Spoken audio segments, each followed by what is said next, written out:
திருக்குறளின் 7வது அதிகாரமான புதல்வரை பெறுதல் சனாதன தர்மத்தின் அடிப்படை கோட்பாடான பிதிர்க்கடன் மற்றும் வம்சவிருத்தி ஆகியவற்றை மையமாகக் கொண்டது. சமண மற்றும் பௌத்த மதங்கள் பிறப்பை துன்பமாகவும் குடும்பப்பற்றை முக்திக்கு தடையாகவும் பார்த்தபோது, வள்ளுவர் புதல்வரை பெறுவதை ஒரு பேறாகவும் கடமையாகவும் கருதுகிறார். இதோ இந்த அதிகாரம் சமண மற்றும் பௌத்த மதங்களிலிருந்து வேறுபடும் விதம் குறித்த கட்டுரை. அதிகாரம் 7. புதல்வரை பெறுதல். The blessing of offspring. வள்ளுவர் இங்கு குழந்தைகளை வெறும் ஆசை பொருளாக பார்க்காமல், ஒரு மனிதனின் கடந்த கால மற்றும் வருங்கால ஆன்மீக வாழ்வை இணைக்கும் பாலமாக பார்க்கிறார். 1. எழுபிறப்பு மற்றும் கர்மவினை. The concept of 7 births. வள்ளுவர் வம்சாவளியின் சிறப்பை இவ்வாறு கூறுகிறார். எழுபிறப்பும் தீயவை தீண்டா பழிப்பிலா பண்புடை புதல்வர் பெறின். குறள் 62. விளக்கம். பழிப்பில்லாத நல்ல பண்புடைய பிள்ளைகளை பெற்றால் ஒருவனுக்கு 7 பிறவிகளிலும் துன்பம் தரும் தீவினைகள் அணுகாது. வேறுபாடு. சமண மற்றும் பௌத்த மதங்களில் 7 பிறப்பு என்ற கருத்து இருந்தாலும், பிள்ளைகளால் ஒருவனுடைய கர்ம வினையை குறைக்க முடியும் என்ற கருத்தை அவை ஏற்பதில்லை. ஒவ்வொருவனும் தன் கர்மாவை தான் மட்டுமே அனுபவிக்க வேண்டும், இண்டிவிஜுவலிஸ்டிக் கர்மா என்பது அவை கூறும் விதி. ஆனால் சனாதன தர்மத்தில் ஒரு நல்ல புதல்வன் செய்யும் தர்ம காரியங்கள் அவனது முன்னோர்களின் பாவங்களை நீக்கும் வலிமை கொண்டவை. இதைத்தான் வள்ளுவர் எழுபிறப்பும் தீயவை தீண்டா என்கிறார். 2. பிதிர்க்கடன் தீர்த்தல். பெரும் அவற்றுள் யாம் அறிவது இல்லை அறிவு, அறிவறிந்த மக்கட்பேறு அல்ல பிற. சனாதன பின்னணி. சனாதன தர்மத்தில் ஒரு மனிதன் பிறக்கும்போதே 3 கடன்களுடன் பிறக்கிறான். தேவகடன், ரிஷிகடன் மற்றும் பித்ருக்கடன், அதாவது முன்னோர் கடன். புதல்வனை பெற்று தர்மத்தை வளர்ப்பதன் மூலமே ஒருவன் தன் பித்ருக்கடனிலிருந்து விடுபடுகிறான். புத் என்னும் நரகத்திலிருந்து தந்தையை காப்பவன் என்பதால் அவன் புத்திரன் எனப்படுகிறான். வேறுபாடு. சமண பௌத்த மதங்கள் வம்சவிருத்தியை பந்தமாக மட்டுமே பார்த்தன. பிள்ளைகளை பெற்று பிதிர்களை காக்க வேண்டும் என்ற தர்ப்பணம் அல்லது சிரார்த்த சடங்குகளை அவை நிராகரித்தன. ஆனால் வள்ளுவர் மக்கட்பேற்றை விட பெரிய பாக்கியம் எதுவுமில்லை என்று கூறுவது அவர் பித்ரு தர்மத்தை ஏற்பதையே காட்டுகிறது. 3. தந்தை மகர்காற்றும் உதவி. தந்தை மகர்காற்றும் உதவி அவையத்து முந்தியிருப்பச் செயல். விளக்கம். ஒரு தந்தை தன் மகனுக்கு செய்யும் மிகப்பெரிய உதவி அவனை அறிஞர்கள் நிறைந்த அவையில் முதன்மையாக விளங்கச் செய்வது, அதாவது கல்வி புகட்டுவது. வேறுபாடு. சமண பௌத்த மதங்களில் தந்தை மகனுக்கு செய்யும் சிறந்த உதவி அவனை துறவரத்திற்கு தயார் செய்வதே ஆகும். புத்தர் தன் மகன் ராகுலனை துறவியாக்கியது போல. ஆனால் வள்ளுவர் மகன் உலகியல் அறிவிலும் சமூகத்திலும் தலை சிறந்து விளங்க வேண்டும் என்கிறார். இது சனாதன தர்மம் கூறும் சமூக பொறுப்பு மற்றும் பிரம்மச்சரிய ஆசிரம கல்வியின் முக்கியத்துவத்தை காட்டுகிறது. 4. எண்ணூற்றான்கொள் எனும் சொல். மகன் தந்தைக்கு ஆற்றும் உதவி இவன் தந்தை எண்ணூற்றான்கொள் எனும் சொல். குறள் 70. வேறுபாடு. ஒரு மகனின் செயலால் தந்தையின் தவம் தார்மீக உயர்வு பாராட்டப்படுவது சனாதன மரபு. பிள்ளைகள் செய்யும் நற்செயல் அவர்களின் தந்தைக்கும் புண்ணியத்தை தரும் என்ற இந்த கூட்டு புண்ணியம் என்ற தத்துவம் சமண பௌத்த மதங்களில் கிடையாது. ஆதார கட்டுரை சுருக்கம். சமண மற்றும் பௌத்த மதங்கள் பிள்ளை பேற்றை பிறவிப் பெருங்கடலின் ஒரு சுழலாக பார்த்தபோது, வள்ளுவர் அதை 7 பிறவிகளை தூய்மைப்படுத்தும் ஒரு புண்ணிய செயலாகக் கண்டார். 7 பிறவி மற்றும் புதல்வர் மூலம் கர்ம வினையை தடுத்தல் போன்ற கருத்துக்கள் வள்ளுவரின் சிந்தனை வேதகால பித்ரு தர்மத்தோடும் புருஷார்த்தங்களோடும் எவ்வளவு ஆழமாக இணைந்துள்ளது என்பதை நிரூபிக்கின்றன. திருக்குறளின் 8வது அதிகாரமான அன்புடைமை மனித உணர்வுகளின் அடிப்படையான அன்பை பற்றி பேசுகிறது. இது மேலோட்டமாக பார்த்தால் சமணத்தின் அகிம்சை அல்லது பௌத்தத்தின் கருணை போல தோன்றலாம். ஆனால் வள்ளுவர் காட்டும் அன்பு என்பது குடும்பம், சுற்றம் மற்றும் இல்லற கடமைகளிலிருந்து கிளைப்பதாகும். இது சமண பௌத்த மதங்களின் துறவு நிலை சார்ந்த உலகளாவிய கருணையிலிருந்து முற்றிலும் மாறுபட்டு சனாதன தர்மத்தின் பக்தி மற்றும் வாஞ்சல்ய தத்துவத்தோடு ஒத்துப்போகிறது. இதோ இந்த அதிகாரம் சமண பௌத்த மதங்களிலிருந்து வேறுபடும் விதம் குறித்த கட்டுரை. அதிகாரம் 8. அன்புடைமை, த பொசிஷன் ஆஃப் லவ். வள்ளுவர் அன்பை வெறும் உயிரிரக்கமாக மட்டும் பார்க்காமல் அதுவே ஒரு மனிதனை தர்மத்தில் நிலைநிறுத்தும் சக்தியாக கருதுகிறார். 1. அன்பிற்கு முண்டோ அடைக்குந்தாள். விளக்கம்: அன்பிற்கு அடைத்து வைக்கும் கதவு இல்லை. அன்புக்குரியவரின் துன்பத்தைக் கண்டால் கண்கள் தானாகவே கண்ணீரை சிந்தி அன்பை வெளிப்படுத்திவிடும். வேறுபாடு: சமண மற்றும் பௌத்த மதங்கள் உணர்ச்சிகளை கட்டுப்படுத்துவதை இலக்காக கொண்டவை. அழுவது அல்லது உணர்ச்சி வசப்படுவது என்பது மோட்ச பாதையில் ஒரு பலவீனமாக கருதப்படுகிறது. ஆனால் வள்ளுவர் கண்ணீர் சிந்துவதை அன்பின் அடையாளமாக போற்றுகிறார். இது சனாதன தர்மம் கூறும் பக்தி நெறிக்கு நெருக்கமானது. ஒரு பக்தன் தன் இறைவனுக்காகவோ அல்லது சக மனிதனுக்காகவோ உருகி அழுவதை, பிரேமையை வள்ளுவர் ஏற்கிறார். 2. அன்பின் வழியது உயிர்நிலை, சோல் அண்ட் பாடி கனெக்ஷன். அன்பின் வழியது உயிர்நிலை, அஃதிலார்க்கு என்பு தோல் போர்த்த உடம்பு. குறள் 80. விளக்கம்: அன்பு இருக்கும் உடம்பில்தான் உயிர் இருக்கிறது. அன்பு இல்லாதவர் உடம்பு வெறும் எலும்பும் தோலும் போர்த்திய பிணம் போன்றது. வேறுபாடு: புத்த மதம் ஆத்மா என்ற ஒன்றையே ஏற்பதில்லை, அனாத்மவாதம்.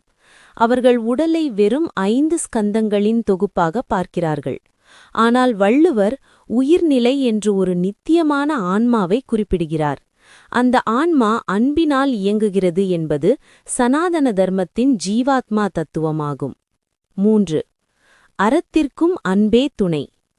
அறத்திற்கே அன்பு சார்பென்பர் அறியார், மரத்திற்கும் அஃதே துணை.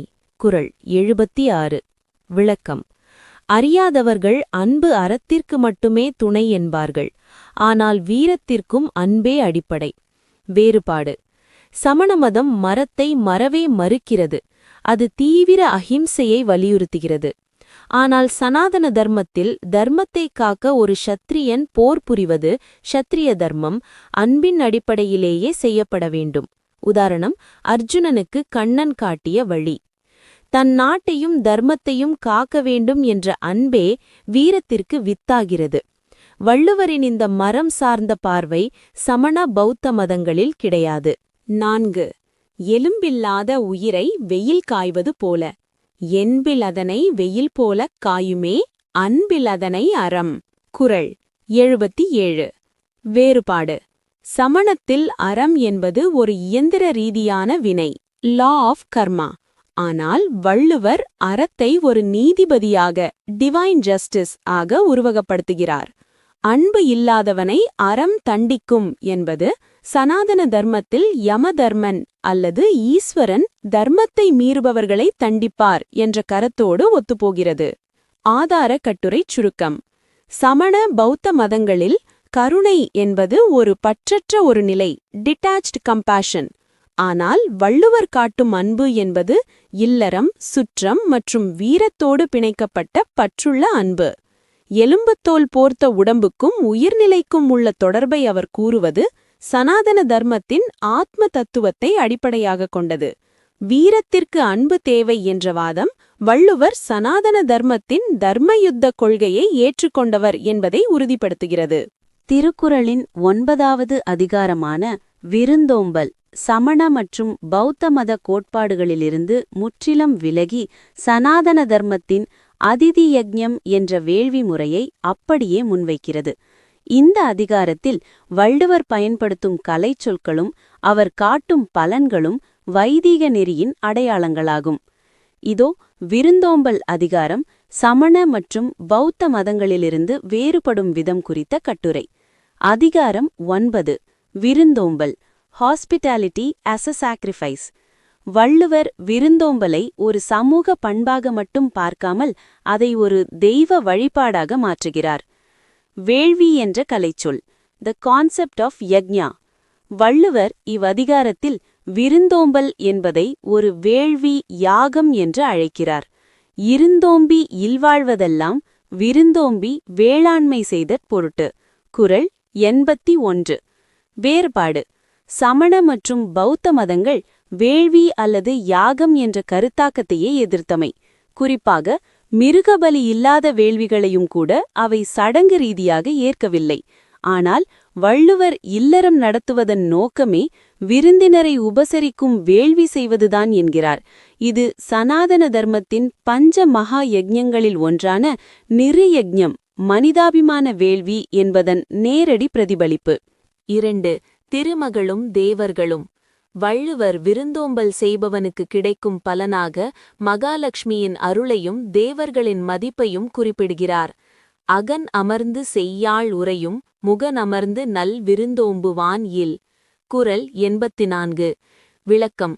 இன்முகத்தோடு விருந்தினரை உபசரிப்பவன் வீட்டில் செய்யாள், அதாவது திருமகள் லக்ஷ்மி குடியிருப்பாள். வேறுபாடு.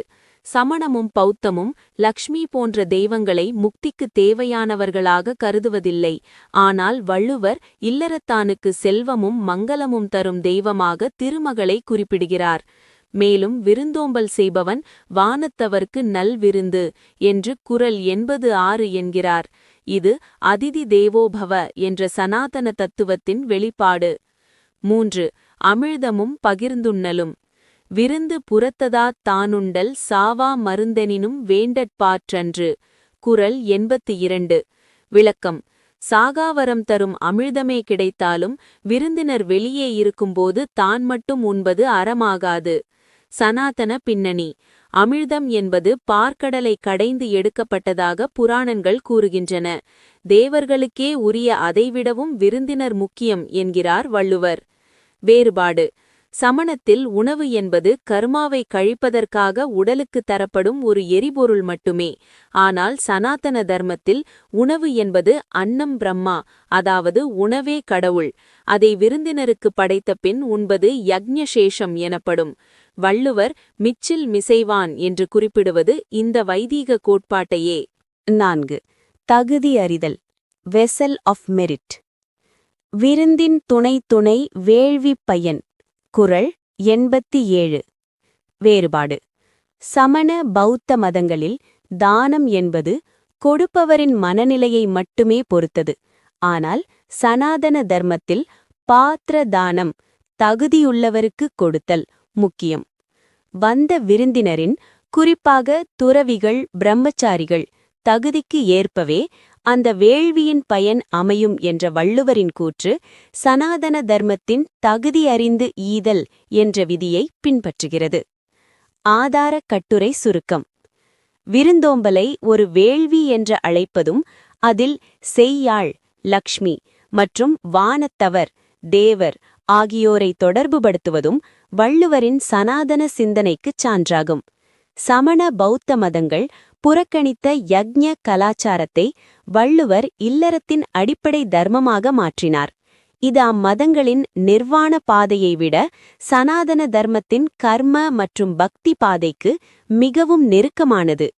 திருக்குறளின் 10வது அதிகாரமான இனியவை கூறல் சனாதன தர்மத்தின் வாக் சுத்தி, அதாவது சொல்லின் தூய்மை, மற்றும் வாக் தவம், அதாவது வார்த்தைகளால் செய்யப்படும் தவம் ஆகியவற்றை அடிப்படையாக கொண்டது. இது மேலோட்டமாக சமணத்தின் சூன்ய அமைதி அல்லது பௌத்தத்தின் சரியான பேச்சு அல்லது சம்மா வாச்சா போல தோன்றினாலும் பலன்களை அடைவதிலும் அதன் நோக்கத்திலும் சனாதன தர்மத்தின் தனித்துவமான முத்திரையை கொண்டுள்ளது. இதோ இனியவை கூறல் அதிகாரம் சமண பௌத்த மதங்களிலிருந்து வேறுபடும் விதம் குறித்த கட்டுரை. அதிகாரம் 10. இனியவை கூறல். த வெர்ച്யூ ஆஃப் ஸ்வீட் ஸ்பீச். வள்ளுவர் இங்கு இன்சொல்லை வெறும் சமூக நாகரிகமாக பார்க்காமல் ஒரு மனிதனின் கர்ம வினையை குறைக்கும் ஆன்மீக கருவியாக பார்க்கிறார். 1. வாக்தவம் மற்றும் அறம் பெருகும் நிலை. த பெனன்ஸ் ஆஃப் ஸ்பீச். அல்லவை தேய அறம் பெருகும் நல்லவை நாடி இனிய சொலின். குறள் 96. விளக்கம். நன்மையானவற்றை ஆராய்ந்து இனிய சொற்களை பேசினால் ஒருவனுடைய பாவங்கள், அதாவது அல்லவை, தேய்ந்து புண்ணியம் அறம் பெருகும். வேறுபாடு. சமண மதம் நிர்ஜரா அடைய உடலை வருத்தும் காய கிளேச தவம் அவசியம் என்கிறது. ஆனால் சனாதன தர்மத்தின் பகவத்கீதை 17.15 பிறரை நோகடிக்காமல் உண்மையான இதமான சொற்களை பேசுவதே வாக்கினால் செய்யப்படும் தவம் என்கிறது. வள்ளுவர் அல்லவை தேய என்று குறிப்பிடுவது இன்சொல் பேசுவதே ஒரு பிராயச்சித்தம் அல்லது தவம் என்ற சனாதன கொள்கையை 2 இம்மையும் மறுமையும் தரும் இன்பம். Fruits in both worlds. வள்ளுவர் இன்சொல்லுக்கு தரும் பலன் மிகவும் முக்கியமானது. சிறுமையுள் நீங்கிய இன்சொல் மறுமையும் இம்மையும் இன்பம் தரும். விளக்கம்: தீமையற்ற இன்சொல் இப்பிறவியிலும் அதாவது இம்மையிலும், அடுத்த பிறவியிலும் அதாவது மறுமையிலும் இன்பத்தை தரும். வேறுபாடு: பௌத்த மதம் மறுமை அல்லது ஸ்வர்க்க இன்பங்களை தற்காலிகமானவை என்றும் அவற்றை துக்கம் என்றும் கருதுகிறது. நிர்வாணமடைவதே அவர்களின் இலக்கு. ஆனால் சனாதன தர்மம் அப்யுதய அதாவது இவ்வுலக இன்பம் மற்றும் நிஷ்ரேயச அதாவது மறுவுலக மேன்மை ஆகிய இரண்டையுமே அங்கீகரிக்கிறது. வள்ளுவர் இம்மையும் மறுமையும் என்று பிரித்து கூறுவது சனாதன தர்மத்தின் ஸ்வர்க்கம் மற்றும் லோக தத்துவங்களின் வெளிப்பாடாகும். 4 வறுமை நீக்கும் Vaklakshmi. The grace of goddess Lakshmi.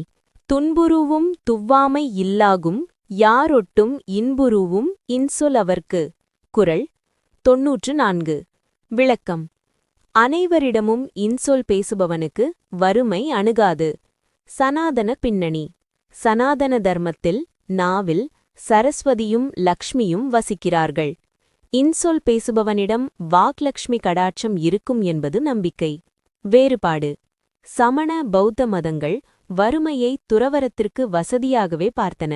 ஆனால் வள்ளுவர் இன்சொல் பேசுபவனுக்கு இவ்வுலக வாழ்வு வளமாக துவ்வாமை இல்லாகும் அமையும் என்கிறார்.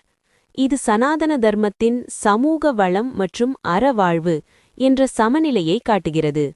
ஆதாரக் கட்டுரை சுருக்கம்: சமண பௌத்த மதங்கள் பேச்சை குறைப்பதையும் மௌனத்தையும் மோட்சத்திற்கு வழியாக சொன்னபோது வள்ளுவர் பேச்சை ஒரு தர்ம வேள்வியாக மாற்றினார். மறுமையும் இம்மையும் இன்பம் தரும் என்ற கூற்றும் பாவம் தேயும் என்ற கருத்தும் வள்ளுவரின் சிந்தனை கர்மவினை, புண்ணிய, பாவம் மற்றும் தேவருலகம் சார்ந்த சனாதன கோட்பாடுகளில் ஊன்றியிருப்பதை உறுதிப்படுத்துகின்றன.